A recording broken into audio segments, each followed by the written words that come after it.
જય હિન્દ દર્શક મિત્રો, હું જમીલ પઠાણ, આપ જોઈ રહ્યા છો તીર સમાચાર। દર્શક મિત્રો, લોકસભા ચૂંટણીનું પરિણામ આવી ગયું છે અને જસુભાઈ રાઠવા, ભારતીય જનતા પાર્ટીના ઉમેદવાર જસુભાઈ રાઠવા 5 લાખની લીડ તરફ આગળ વધી રહ્યા છે।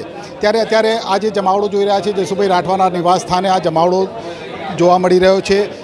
લોકસભામાં સમાવિષ્ટ તમામ જે 7 વિધાનસભા છે, તમામ વિધાનસભાના જે ધારાસભ્ય છે તે અહીંયા ઉપસ્થિત છે। જસુભાઈ રાઠવાને અભિનંદન પાઠવી રહ્યા છે, સાથે જસુભાઈ રાઠવા પણ તેમને ખેંચ પહેરાવી તેમનું અભિવાદન કરી રહ્યા છે।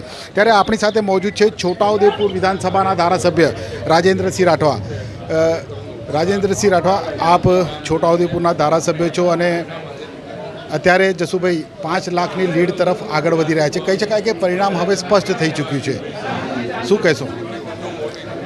બસ ખૂબ ખુશીનો અને આનંદનો આ દિવસ છે અને આ આદરણીય જસુભાઈ ભારતીય જનતા પાર્ટીના ઉમેદવાર તરીકે જે લક્ષ્ય લઈને ચાલ્યા હતા કે 5 લાખ ઉપરાંતની લીડથી જીતવું છે, લગભગ એની નજીક પહોંચી રહ્યા છે।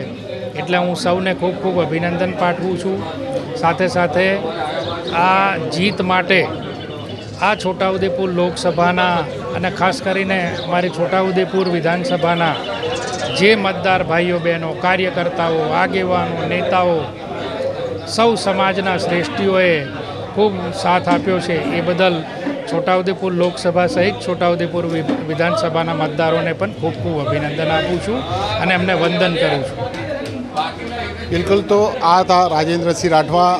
લોકસભાની આ ચૂંટણીમાં રાજેન્દ્રસિંહ રાઠવાની જે સ્થિતિ થઈ હતી, ખૂબ જ તેઓ કહી શકાય કે ધર્મ સંકટમાં હતા, કારણ કે એક તરફ પાર્ટીને તેઓ વરેલા છે અને બીજી તરફ લોકસભામાં ભારતીય જનતા પાર્ટીના ઉમેદવારની સામે જે ઇન્ડિયા ગઠબંધનના ઉમેદવાર હતા સુખરામભાઈ રાઠવા, તે તેમના સસરા હતા।